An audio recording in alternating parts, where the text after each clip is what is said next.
Il revient aujourd'hui aux professionnels du droit de relever le challenge, de s'adapter aux nouveaux défis de l'économie de la confiance, de la trust economy. Le défi principal qui s'adresse à eux, c'est de comprendre que la confiance a changé de nature. Nous ne sommes plus dans une notion qui est une notion philosophique, dont les attributs se consolident dans le temps. On est aujourd'hui sur une notion qui doit se mesurer, se mobiliser, s'évaluer. La confiance devient elle-même une data. Et cette data, il faut être capable de la valoriser et d'en tirer toutes les conséquences. Autre élément fondamental, c'est que la confiance qui, par le passé, s'acquérait dans le temps, devient aujourd'hui une confiance qui s'acquiert instantanément. Ça, c'est un élément fondamental. Si aujourd'hui vous faites confiance à des solutions comme Airbnb, Blablacar, KissKissBankBank, etc., pour prendre en charge tout ou partie de vos activités économiques ou sociales, c'est parce que ces fonctionnalités, ces outils, vous donnent instantanément confiance, et nous allons voir ensemble d'où procède en fait cette instantanéité à laquelle les avocats aujourd'hui ne sont pas préparés.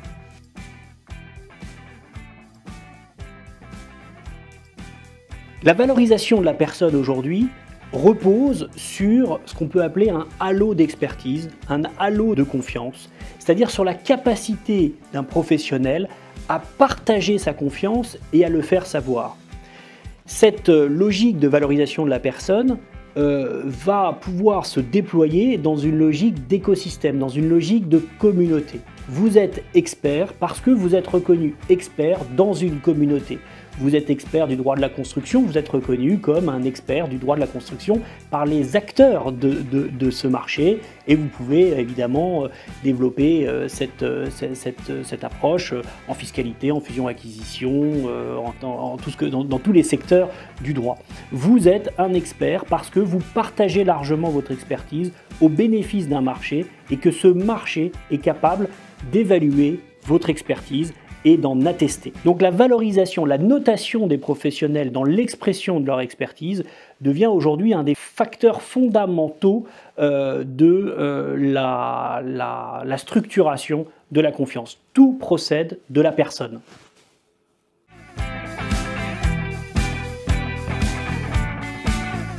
Cet enjeu de valorisation des personnes, en fait, va entraîner l'enjeu de la valorisation corrélative des organisations. Aujourd'hui, une organisation se valorise par l'excellence, par la qualité des personnes qui y participent. Et je veux avoir une pensée particulière ici pour les équipes de business développement, dans certains cabinets d'avocats, qui s'arrachent un peu les cheveux parce qu'ils ont une pression importante de leurs clients internes, qui se plaignent qu'on ne les voit pas suffisamment, qu'on ne parle pas suffisamment d'eux-mêmes, alors qu'eux-mêmes sont silencieux.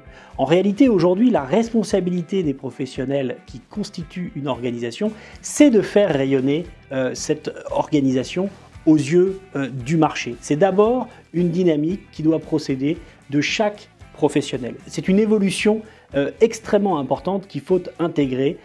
Oui, il t'appartient en tant qu'avocat, en tant qu'associé, de faire rayonner ton organisation, c'est ton job, et les départements, les équipes de business développement sont à ton service pour te permettre de le faire mieux et plus efficacement sur les bons supports, dans les bons médias, mais c'est d'abord à toi d'être une source d'inspiration, d'être une source de communication, d'être une source de rayonnement. Et fondamentalement, l'organisation la plus pertinente, la plus puissante, c'est celle qui regroupe en son sein les professionnels les plus puissants, les plus rayonnants, les plus experts, reconnus comme tels par leur marché et leur communauté.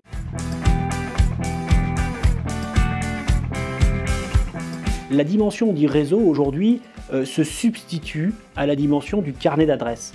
Il y a encore quelques années, ce qui faisait la valeur d'un professionnel, c'était son carnet d'adresses. Aujourd'hui, ce carnet d'adresses a une valeur relative et est remplacé par la notion de réseau. Et c'est une bonne nouvelle, c'est une excellente nouvelle, notamment pour les cabinets de taille intermédiaire de droit continental, en France, en Allemagne, en Italie, qui n'ont pas finalement la puissance organisationnelle des cabinets anglo-saxons. Alors pourquoi c'est une bonne nouvelle? Parce qu'aujourd'hui, avec une logique de réseau social, avec la capacité ensuite de structurer ce réseau social dans une logique de plateforme, il est possible à n'importe quel avocat, à n'importe quel cabinet indépendant, de structurer extrêmement efficacement des organisations de nature écosystémique permettant de se connecter avec d'autres experts dans le monde entier extrêmement efficacement au service du client. C'est-à-dire que ce qui va compter aujourd'hui, c'est pas forcément d'avoir dans son carnet d'adresse une personne qui a été identifiée par votre organisation il y a 10 ans comme étant le partenaire de votre cabinet pour tel ou tel sujet. Ce qui va faire la valeur de votre et l'opportunité de votre organisation, c'est votre capacité à aller mobiliser à la demande de votre client la bonne ressource, la bonne personne au moment où votre client en aura besoin. Donc la capacité d'avancer dans une approche écosystémique, dans une approche de réseau social est aujourd'hui une très belle opportunité pour la plupart des professionnels du droit, de manière beaucoup plus puissante et efficace que ce que vous pouviez générer au travers de votre simple carnet d'adresses.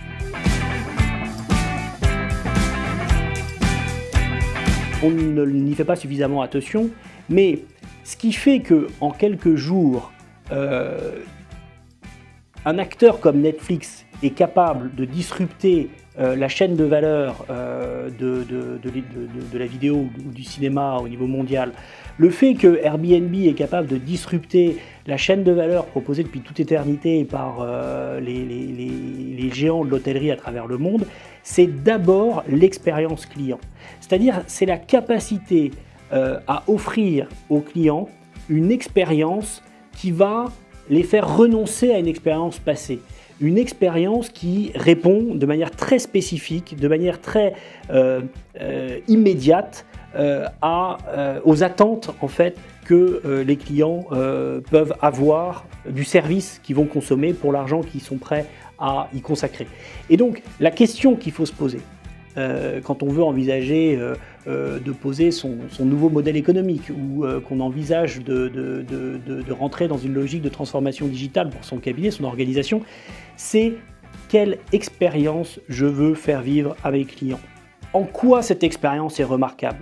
En quoi cette expérience est différente de celle qu'offrent d'autres cabinets, d'autres avocats qui par ailleurs peuvent être techniquement aussi bons que moi?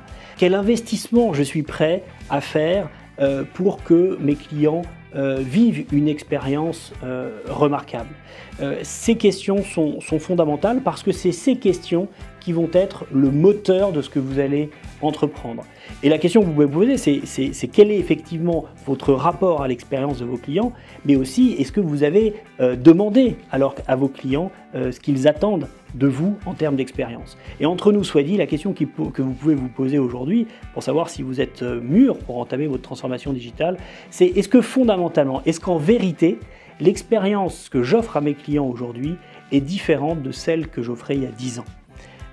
Et la réponse n'a rien d'évident dans notre industrie du droit, dans la relation que les cabinets d'avocats peuvent avoir avec nos clients. Sachant que dans bien des situations, nos clients ont déjà eux-mêmes procédé à une transformation digitale, ont déjà eux-mêmes, à l'égard de leurs propres clients, changé leur façon de travailler, ce qui est d'ailleurs pour les directions juridiques un enjeu fondamental.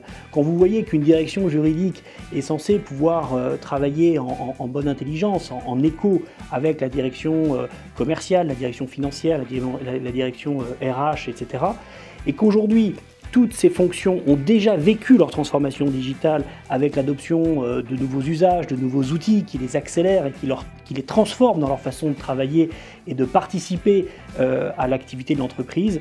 Le fait que les directions juridiques n'aient pas encore entamé ou n'aient pas encore réalisé leur transformation digitale va finalement renforcer le caractère de tour d'ivoire de la direction juridique qui finalement propose une rupture dans l'usage que les clients internes peuvent avoir entre ce qu'ils vivent dans leur propre département pour leur propre compte et ce qu'ils vont vivre lorsqu'ils vont se rapprocher de la direction juridique. Et c'est pareil pour les cabinets d'avocats.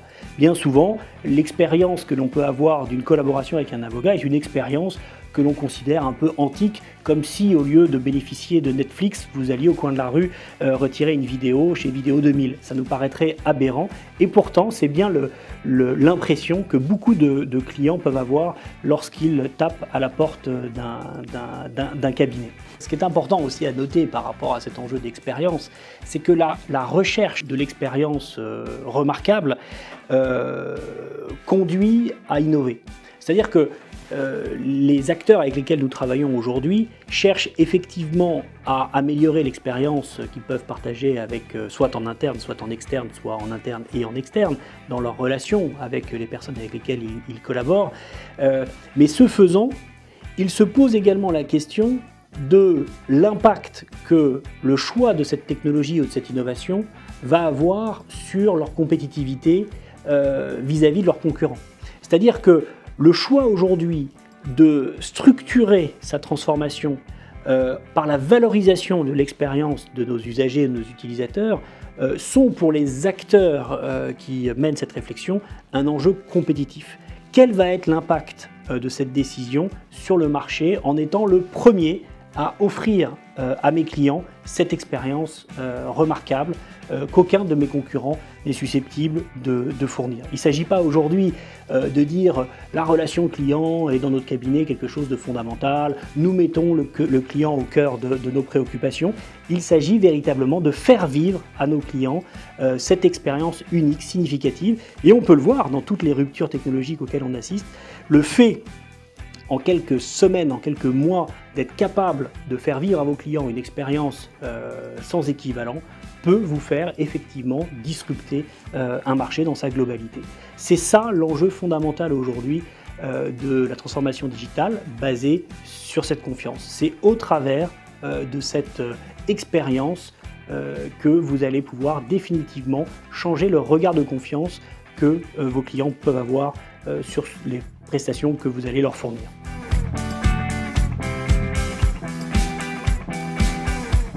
Vous avez valorisé la personne, vous avez valorisé les organisations au travers des personnes, vous avez valorisé les réseaux, vous avez valorisé l'expérience. Ce qui vous reste à faire, c'est de vous assurer que tout ce que vous allez entreprendre est entrepris en transparence.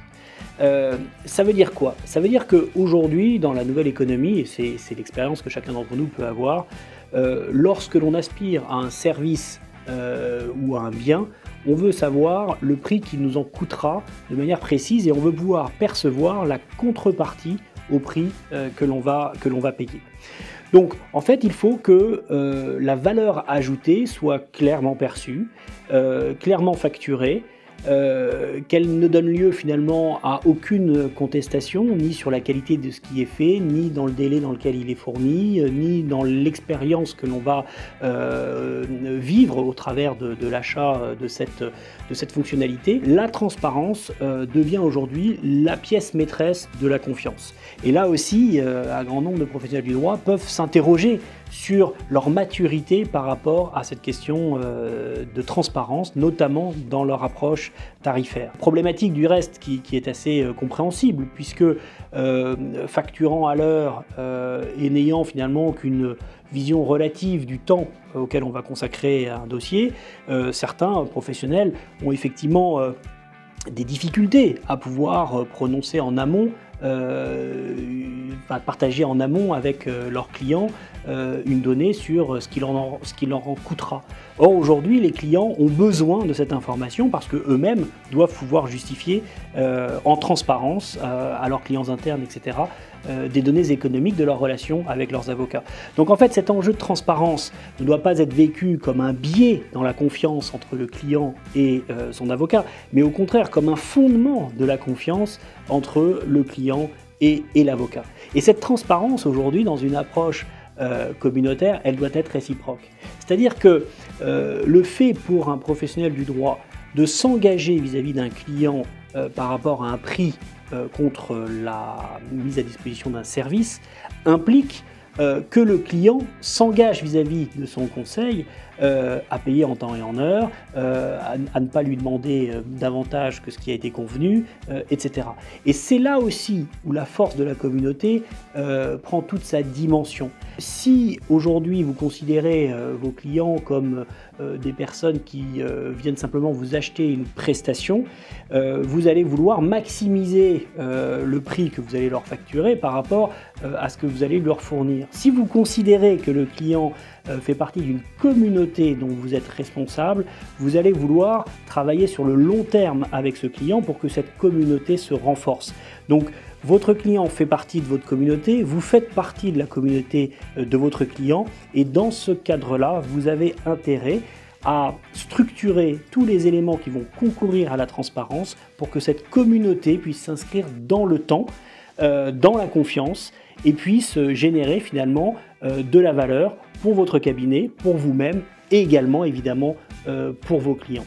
Donc valorisation des personnes, des organisations, des communautés, expérience utilisateur, également transparence, c'est tout ceci qui constitue pour chaque professionnel les fondements sur lesquels il doit bâtir aujourd'hui les modèles économiques qui vont lui permettre de rentrer pleinement dans l'économie de la confiance, dans la trust economy. Et c'est évidemment sur ces fondements-là que l'ensemble des équipes Legal Cluster travaillent pour accélérer la transformation digitale et l'entrée donc de ces acteurs dans l'économie de la confiance.